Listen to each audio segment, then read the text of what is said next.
I just want to say this out here that I don't believe that as a person you have one passion.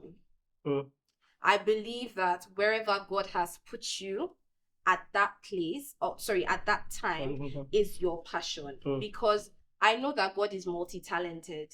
And if we say that we're created in his image and in his likeness, it's not possible that you are created in God's image, who is multi-talented. God will now give you one passion or one talent to just use up, right? I think that the only reason why some people feel like they have one passion, coming up, to the surface, is just because maybe circumstances and experiences around them have made that particular talent of theirs, really prominent and really, dominant.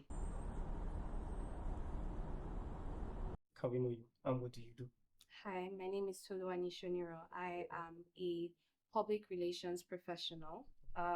More specifically, a public relations account executive. Okay. And I work with Newmark Group Limited. All of what you've just said to layman is like Spanish. Is there a way you can break that down? Oh, definitely. So Newmark Group Limited is a Kenyan integrated marketing communications firm. Yeah, Kenyan, yes. Okay. And do I just continue? You just continue. Okay.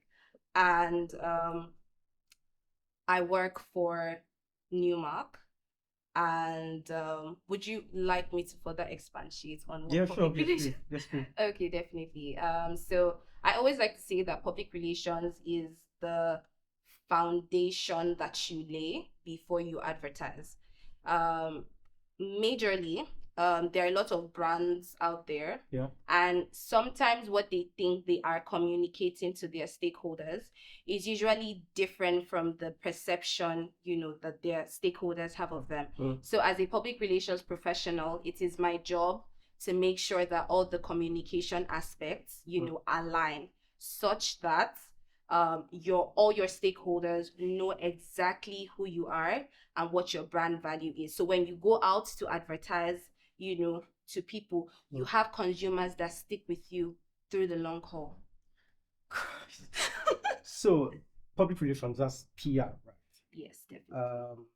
I had a different notion of what PR meant means. Yeah. Because I just used to think, I think I started hearing the word PR when like people are talking about projects like music projects, movies. So I even thought PR was promotions, not public relations. Yeah, there's so much misconception that goes around, PR. But at the, PR has been called press releases, like you said, promotion as well. But at the core of public relations is communication. So we're communication experts, right? And we work in that. We're like the middlemen between a lot of brands, and all their stakeholders. And I work in corporate comms. So the promotional part, the press release, would you say those are also entailed in the public release? Oh, definitely, yes.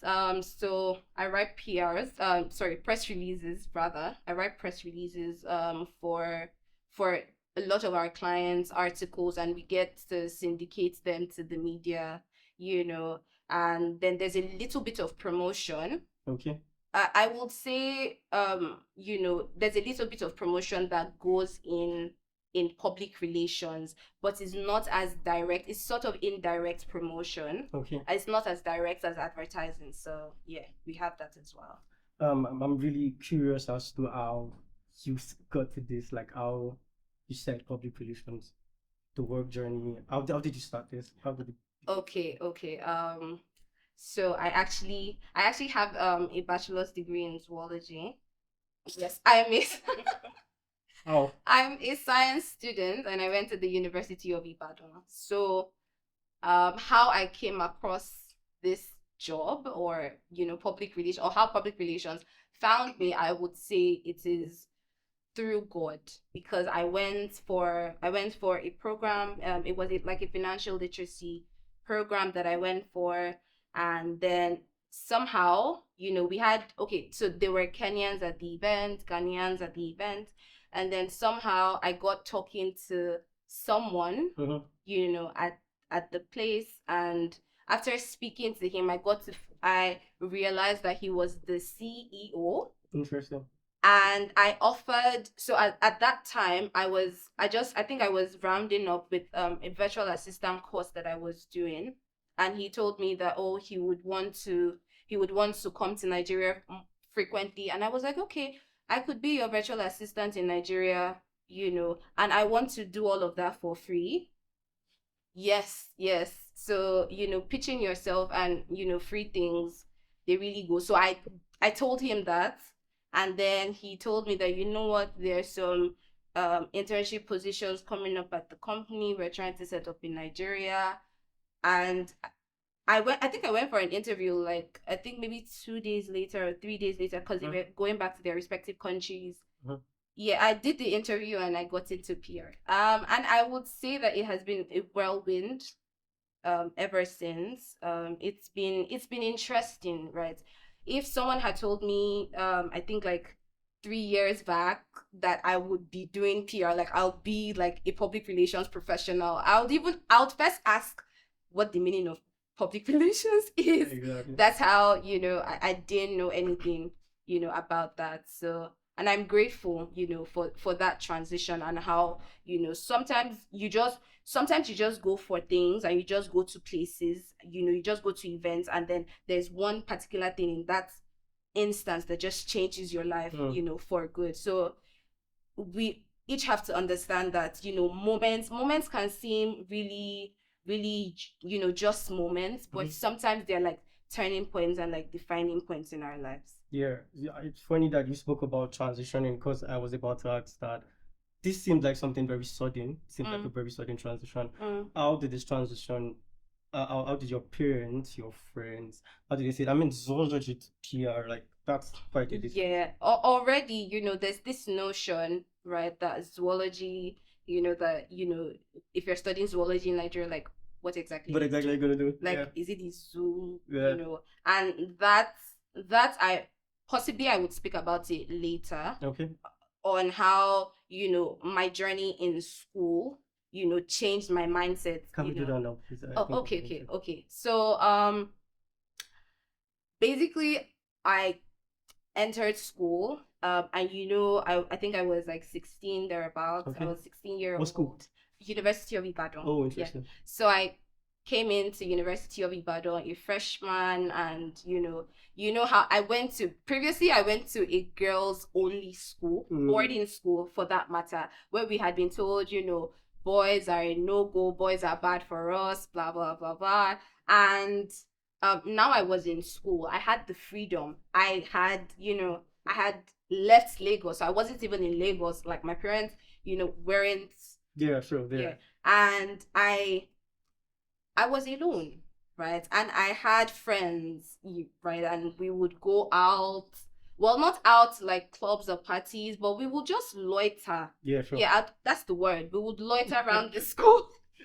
We would loiter around the school, do things, go to places, talk, gist, and all of that. And then at the end of my 100 level first semester, I saw my CGPA. I had a 1.9 CGPA. Turns out loitering does not pay much. Loitering doesn't pay. And it was like a wake-up call for me. I was like, okay, you know what? This is not the type of life that I want to live in school.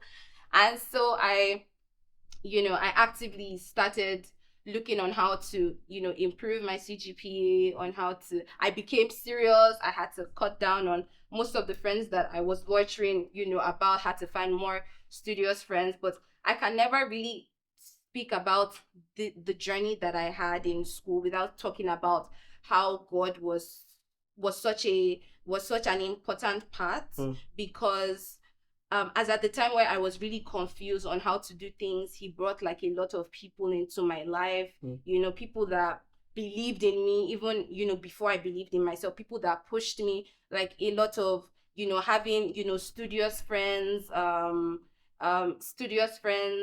having, I had a very close lecturer. Shout out to Dr. Adeyi if he watches this. Shout out to Dr. Adeyi. I had so many people, around me who were pushing me. And looking back now, I see how God was really at the center of that. Of course, I was praying, right? And at the end of the day, I graduated with a second class upper. Yeah.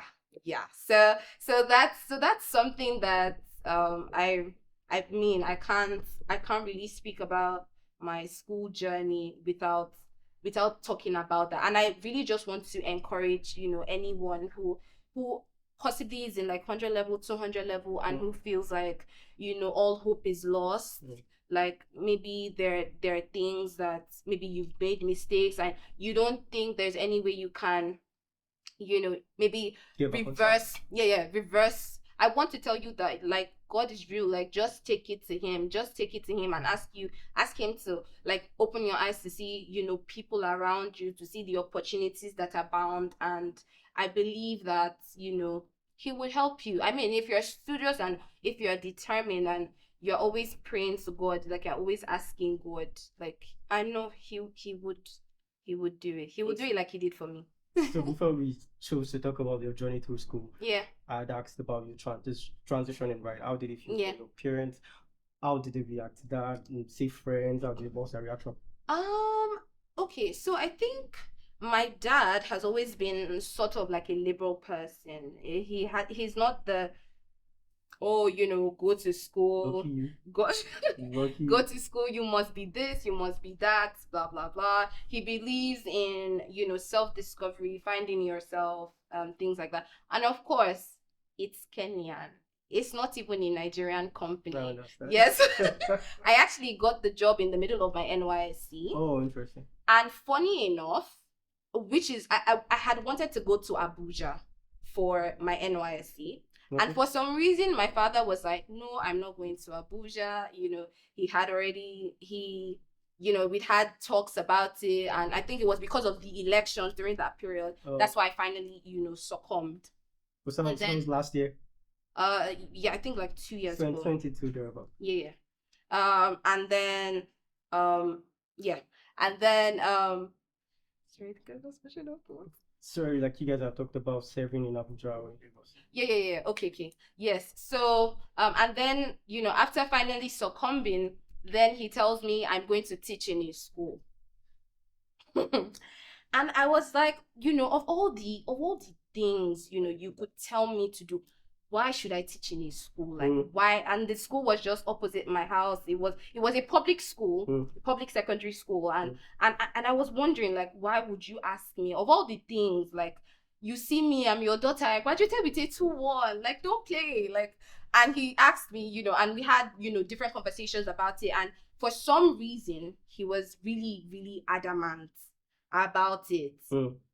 And of course, given that is a liberal person. Yeah, he was very adamant about it. And I was like, okay, let me go. Let me just go. And looking back now, I could see how God's hand had been involved. Like, my dad being adamant with that, because if I was doing, if I was doing like a corporate job at that time, I possibly wouldn't have the initiative to, to go out, to want to talk to someone or to want to meet, someone. So I might have as well just gone for that event and, just let that opportunity slide. And then the version of myself, it would have just gone it would have just gone, right? And I wouldn't even miss it. But I'm so grateful that, God made my dad adamant at that time. So I had to, at the beginning phases, I had to juggle,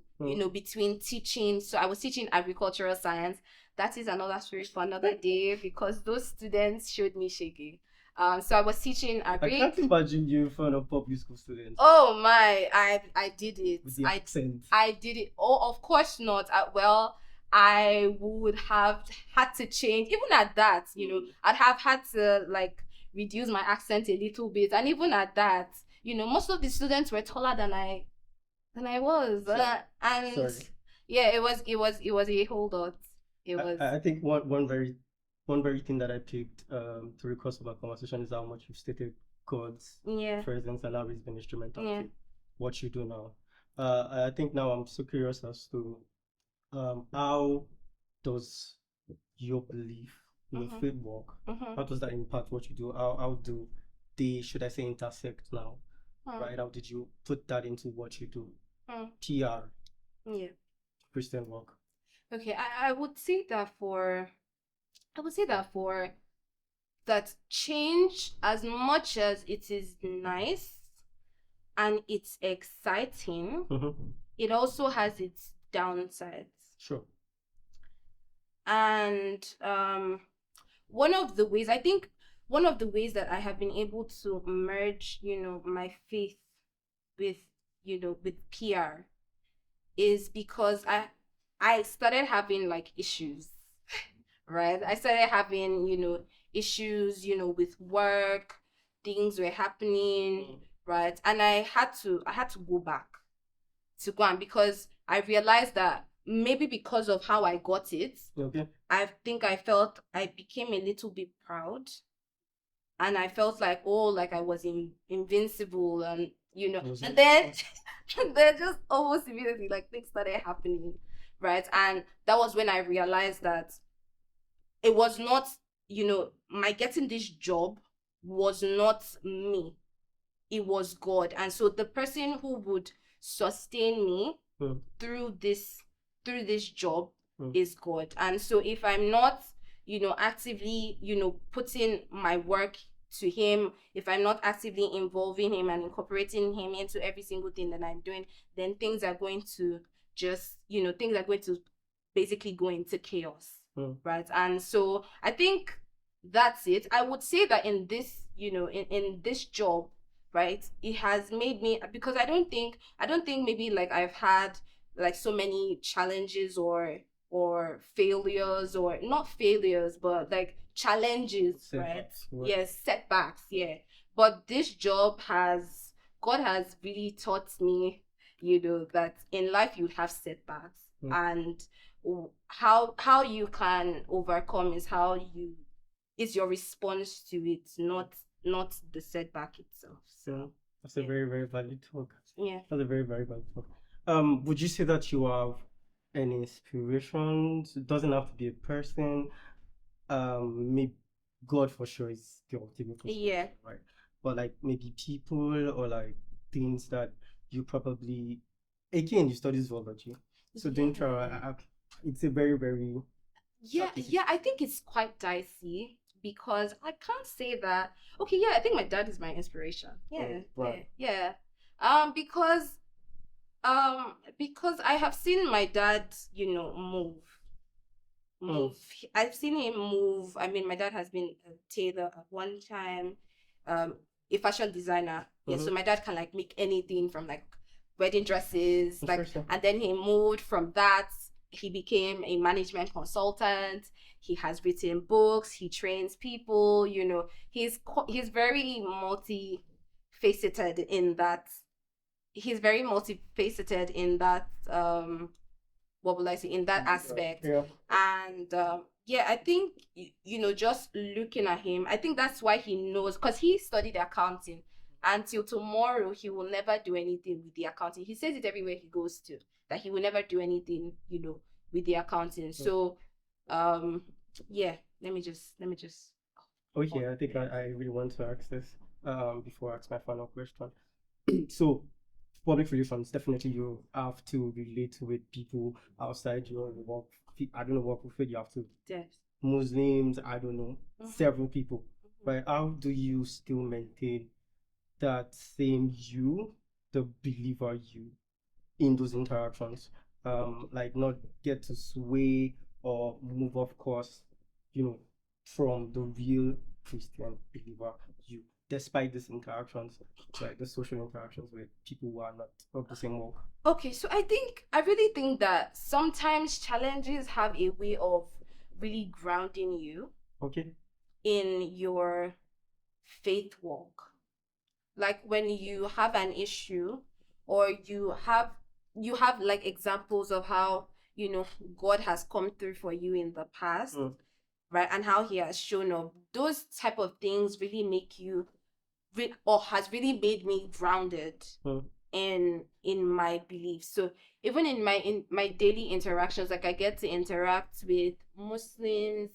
I get to interact with Muslims. I get to interact with different people. Most of these people, if I might, I majorly don't even know their religions, because they're like in other countries. And another thing that I think has really helped is that my organization is very Christian based and very Christian focused. Yes, we hold fellowships, we have meetings, we pray before we start, so even being in that Christian community to even start with is something that keeps you, grounded, aside, all the other things that are happening. So I can't be speaking to, maybe one of my colleagues at work, and then maybe they're talking about, maybe I don't even think we have any Muslims in my organization to even start with. So maybe it's quite secluded, but like I said, it's more challenges. It's challenges have made me grounded.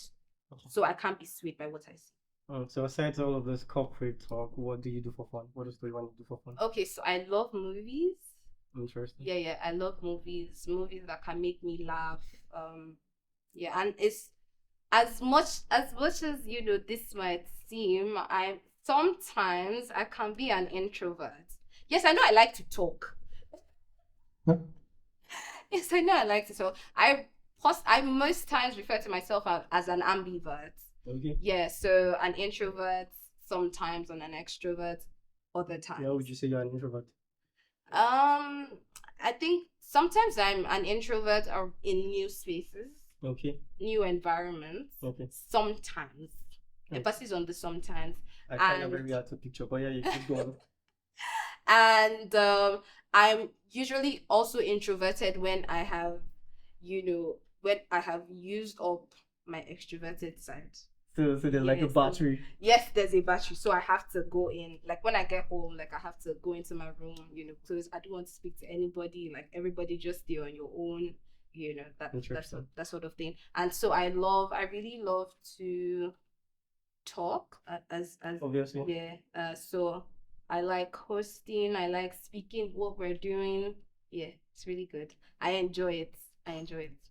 So as we wrap up, we would like to know, do you have any upcoming projects? Are there things for us to look out for, future based?